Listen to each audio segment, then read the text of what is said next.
E você tem essa história com a Amazônia também, que você teve lá agora, né? Sim. Há pouco tempo, né? E é mais ou menos o mesmo fenômeno, como que é? Isso entrou na minha vida por uma série de coincidências que pra mim... É porque aí você começa a pensar, a gente vive numa simulação, né? Porque assim, acho que na vida de todos nós acontecem coisas em sequência que a probabilidade de acontecer aquilo tudo, pra acontecer aquele efeito final é tão pequena que você começa a se perguntar se a gente não vive de algo que alguém tá sacaneando a gente programando aquilo. Predestinado. E são vários eventos que acontecem essas probabilidades pequenas e que e tem aquela consequência. Então, assim, eu acredito muito que tem alguém sacaneando a gente, programando ali no computadorzinho a gente, e acontecendo, e o cara falando, haha, tá vendo? Ele tá achando que foi intervenção divina. Sendo que eu que programei. O Elon Musk acredita que a gente tá numa simulação. Eu também acredito. Então, assim, por uma série de coincidências, trabalho na Petrobras, né? Então, uma série de coincidências, pessoas lá da minha cadeia de relacionamento me falaram, olha, tem documentos aqui da FUNAI que mostram que teve ataques de OVNIs aqui, a FUNAI documentou tudo isso. E naquele ano, era 2019 para 2020, quase pandemia, eu não estava pesquisando OVNI naquele ano, eu estava acompanhando porque começou a sair notícia em 2017, do Elizondo, do New York Times, então eu comecei a ver aquilo com outros olhos, né? Mas não pesquisava nada. Aí eu falei, você está me sacaneando, é mentira isso, né? Ele falou, não, faz um pedido à lei de acesso à informação, porque aconteceu nessa aldeia, tal, foi assim. Eu falei, vou pedir. Eu falei, achei que não ia vir nada. Veio lá dezenas de documentos da FUNAI, do Ministério Público. Aí veio da FUNAI. Aí eu surtei, né? Porque tava lá, desceu uma nave em forma de cilindro, desceu na aldeia, disparou um feixe de luz, só nas meninas jovens da aldeia. As meninas tiveram vários efeitos fisiológicos. E os indígenas, e tá aparecendo o tempo todo, os indígenas pararam de pescar, porque é a hora que eles pescam é 6 da noite, que é quando o sol se cai. O sol cai, as naves vêm. Cara, é bem parecido mesmo com os relatos da Operação Prato. Exatamente. E eu não conhecia nem direito a Operação Prato na época. Fui pesquisar depois que eu fui ver que era exatamente igual o modus operandi. E os indígenas estão em pânico, ninguém consegue mais ter a sua subsistência, porque eles vivem da pesca naquele local, da caça, ninguém quer caçar e pescar. Até que o pessoal lá do Pará fala, né, que pararam de pescar e começaram a comer coisa enlatada, né? Sim, e todo mundo na mesma casa, com os homens com espingarda fazendo ronda, as mulheres e as crianças. O comportamento humano nesses casos é igual. É igualzinho, É cara. idêntico. Que demais. E pedindo ajuda pro governo. Aí Polícia Federal, Forças Armadas e tudo isso. Aí eu fiquei impressionado com aquilo. Entrei em choque, falei, nossa, isso é real mesmo esse troço. E aí pedi mais documentos. Aí é um novelo de lã, né? Você puxa uma linha e vem e começa a vir, né? E aí que é o que os congressistas americanos estão fazendo hoje, né? Comecei a pedir Ministério Público pulou para a Polícia Federal e começou a vir e vi. Hoje são mais de 200 páginas de documentos que eu consegui e 20 minutos de vídeo com os depoimentos. A Polícia Federal foi lá, fez os depoimentos com os indígenas, perguntando como é que era aquilo. Os policiais ficaram de plantão para tentar ver OVNIs. Caramba. E isso aconteceu em 2 missões da Polícia Federal. E aí depois que eu fui para Operação Prato e vi que é exatamente o que aconteceu lá décadas atrás, em 77. E isso aconteceu em 2014. Você vê que está acontecendo hoje. Só para não fechar o som de Operação Prato, em Amazônia, eu tive lá no Acre, você perguntou e eu não falei. Então, porque você teve lá e você levou equipamento, isso, tudo. Aí o que aconteceu? Como que Quando foi? eu peguei esses documentos, eu falei assim, cara, esse fenômeno ele é cíclico, migratório, ele vai voltar uma hora lá, em algum lugar. E a hora que voltar eu tenho que estar pronto. Então eu já tinha tudo guardado, eu tinha câmera térmica, eu tinha câmera robô, eu tinha os sensores. Eu fui, ao longo desses anos, aperfeiçoando. Eu criei o Projeto Vigília, que é aqui na Serra da Beleza, no Rio de Janeiro, no interior, que é onde acontecem fenômenos há décadas. Então, o cara da língua lá que eu falei é da Serra da Beleza. O cara da língua que eu contei no começo, olha aí. O cara da língua da cobra, ele falou que é da Cara, Serra da essa Beleza. região, cara. E ele é dono ele até falou, o dia que você quer, eu sou dono de uma pousada lá, o dia que você quiser, você tem um quarto garantido lá pra fazer o que você quiser. Essa região, cara, década de 80, uma esfera dessas aí que foi mostrada aí, seguiu um ônibus escolar com 30, 40 pessoas dentro, mais um motor. Todo mundo viu, seguiu por meia hora. Entre 2 cidades. Então é uma área que acontece muita coisa. Então, e eu era muito cético. E eu falei, pô, cara, em vez de ficar acreditando nas pessoas que estão falando que aconteceu, eu vou lá ver com meus próprios olhos. Eu fiquei nem os Holanda. Eu quero ver pra crer. E aí fui, no primeiro dia eu dei muita sorte, pra mim não é sorte, estava programado já. Eu vi.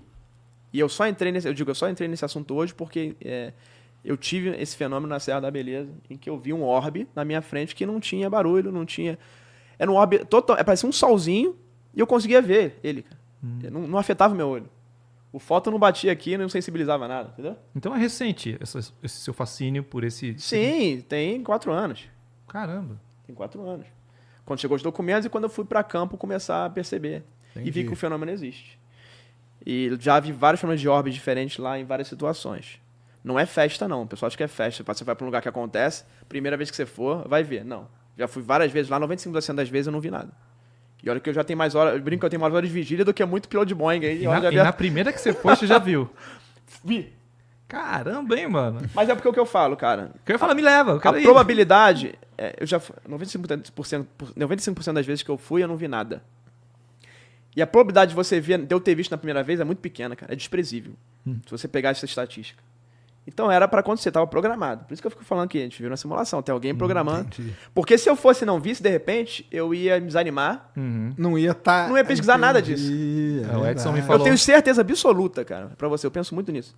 Se eu tivesse na Serra da Beleza e não tivesse visto aquele orbe na minha frente, a essa distância que o Sérgio tá, eu não teria pesquisado esse assunto. Eu teria desanimado, falei, isso não existe. Porque é o normal do ser humano, né? O Edson fala que se eu for fazer vigília, por eu ser muito cético, eles não vão aparecer pra mim. Aí eu falei, então não adianta eu ir. Porque ele falou, Talvez não, vão Ele já aparecer pra falou. você. mudar. Ver que você tem visibilidade ali, porque assim, eu acho. Aparece pra mim, cara, porque eu não acredito mesmo. Então na hora que você aparecer aqui, não vai ter jeito. E assim, aí. Eu já fiz muita vigília, cara. Nunca vi nada.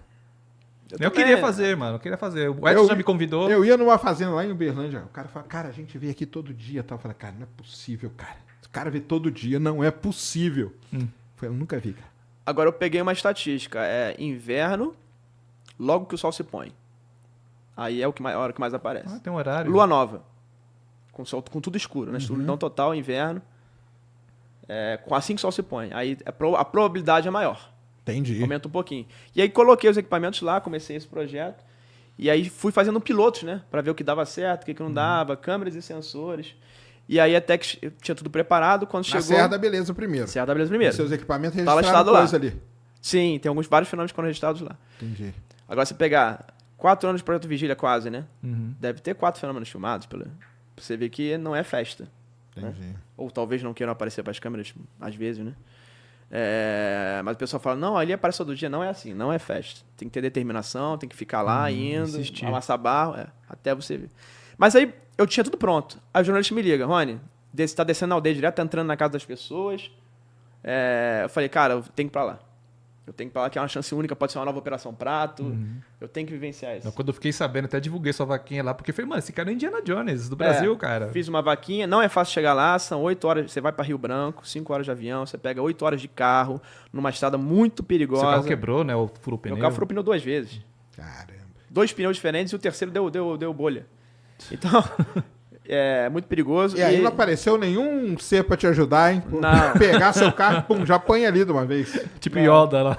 Usa. E aí mais 6 horas de canoa, porque não passa barco, porque os rios da Amazônia estão numa seca histórica. Você tem que sair do barco toda hora Né? para poder empurrar, porque Caraca. encalha. E aí fui lá, levei os equipamentos, instalei. Eu vou mostrar depois uma filmagem que eu fiz aí lá com os equipamentos. Foi uma aventura, lá cara. Lá no Acre de um orbe que a gente chegou perto da gente. E aí, cara, só para fechar essa história da Amazônia, fiquei em vigília todos os dias, obviamente, e aí, não dormia, né? Porque eu ficava parte construindo a estação. O cacique cedeu uma casa. E por que eu disparei para ir? A hora que eu falei, eu vou pro Acre. Porque eu entrei em contato com o cacique me liga. Porque eu tava combinando, né? Autorização não é qualquer um que vai pra uma aldeia indígena, tem que ter Claro. autorização, não é festa, né? É uma área protegida, tem que ter autorização do líder indígena. Ele falou, Rony, desceu, eu cheguei dos Estados Unidos, que eu tava numa conferência da ONU e tal, com outros povos indígenas. Eu queria ver esse negócio, mobilizei minha aldeia inteira. Inclusive, mandar um abraço pros Iauá-Nauá, pro cacique Escucuá, lá da aldeia Nova Esperança.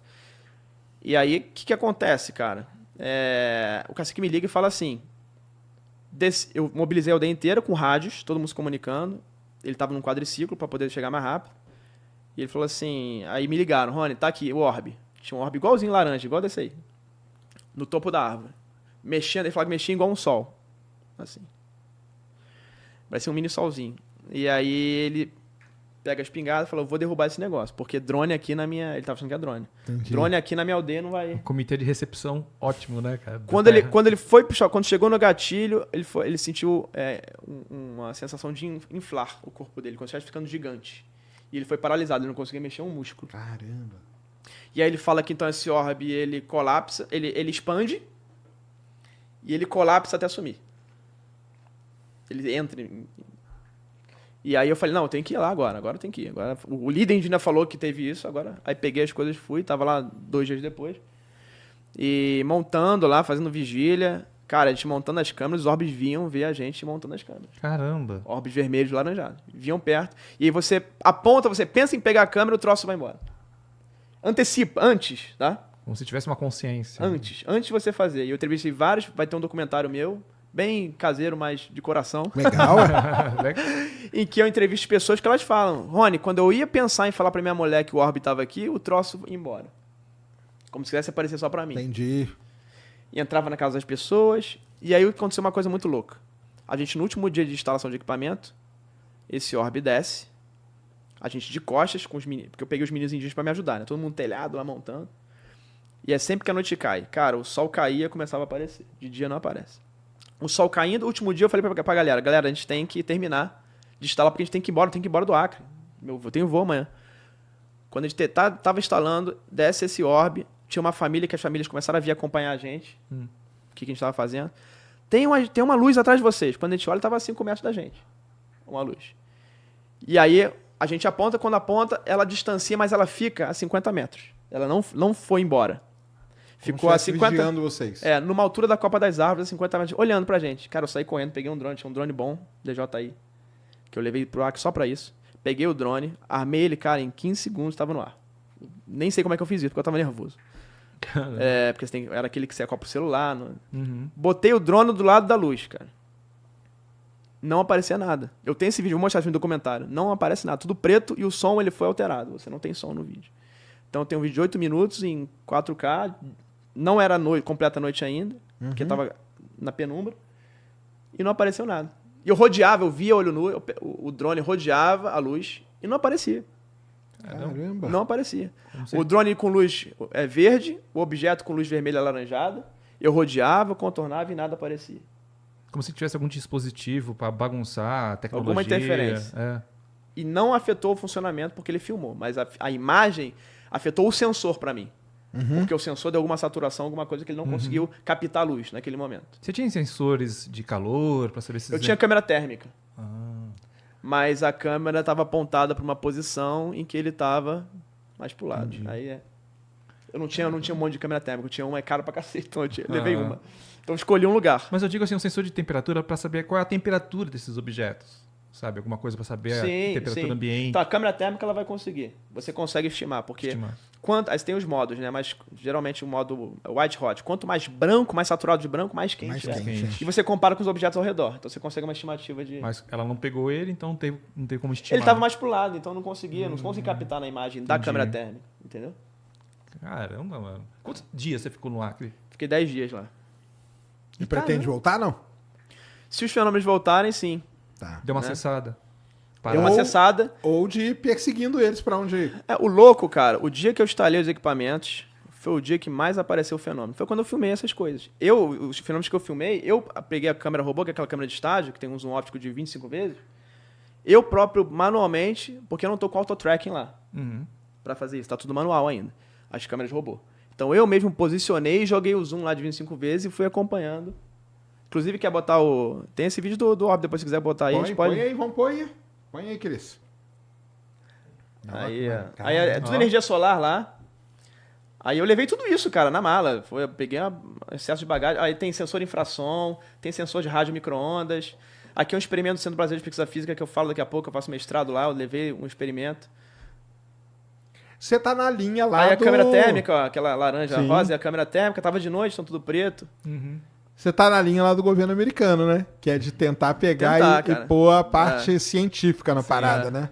Ali é um experimento CBPF, cara, aí tem todos os sensores que você imaginar, inclusive um sensor de raios cósmicos, que é a pesquisa lá, onde eu faço. Aí as fibras óticas, etc.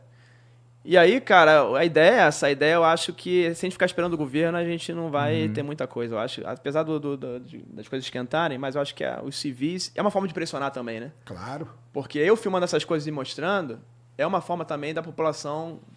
Nem que eles se sintam ameaçados por você e falam, cara, vamos lá, né? Fazer alguma coisa. Nem que seja isso. Põe o outro aí, Cris. Rodeando a aldeia, né? Era uma esfera pulsante laranja. Realmente está pulsando. Esses pulos sou eu tentando rastrear com a câmera, não é o objeto dando pulo, tá? Muita gente falando, não. Então, esse vídeo completo depois vai no documentário aí. Que maneiro, cara. E lá tem esferas pulsantes e esferas também estáticas. Laranjas, são os óbvios que aparecem mais lá. Uhum. Inclusive casos que entram dentro da casa das pessoas. Várias pessoas no documentário vão falar um pouco sobre E isso. você tem uma interpretação porque seria? Você acha Pra que mim, alguma... olha, pra mim, é um fenômeno que tá ali na floresta, tá sendo a floresta pra mim. Às vezes sai do nada, como se fosse uma outra realidade. Eu não vi nenhum fenômeno vindo do espaço. Entendi. Então, pra mim, não é extraterrestre. O governo dos Estados Unidos tem uma hipótese que é a hipótese interdimensional ou extradimensional. Interdimensional, ele pode estar vindo de outras realidades ou estar vindo do futuro ou algo do tipo. Pode ser uma IA vindo do futuro, não sei. Pode ser um plasma, uma vida plasmóide aí que está vindo O visitar. plasmóide agora tá o pessoal tá falando bastante. Embora né? lá os indígenas viram também objetos discoides. Seres eles nunca viram. Ninguém viu ser lá, nunca. Nunca? Nunca. Caramba. O que é uma coisa interessante. Nunca. Nenhuma aldeia indígena, ninguém nunca lá ter visto ser. Tá. Difere muito Mas via essas coisas mais Sim. que guiavam os bichos. Lá eles né, que veem, você falou. objetos cilíndricos, objetos esféricos, objetos discoides e algo que aparenta ser somente um plasma, uma luz. Que às vezes é uma coisa muito estranha, porque o plasma, se você olhar pra ele, cara, vai afetar teu olho. É uma energia muito forte. E esses objetos não afetam os olhos das pessoas quando ficam olhando. Que doido. E é engraçado, né, que essa situação toda que E não aconteceu fazem no Acre, barulho. Se você pegar um raio bola, um raio normal, você vai ver aquela... É um campo eletromagnético muito forte. Não, faz barulho, Você vai ver claro. aquela estática. Clec, clec, clec, clec.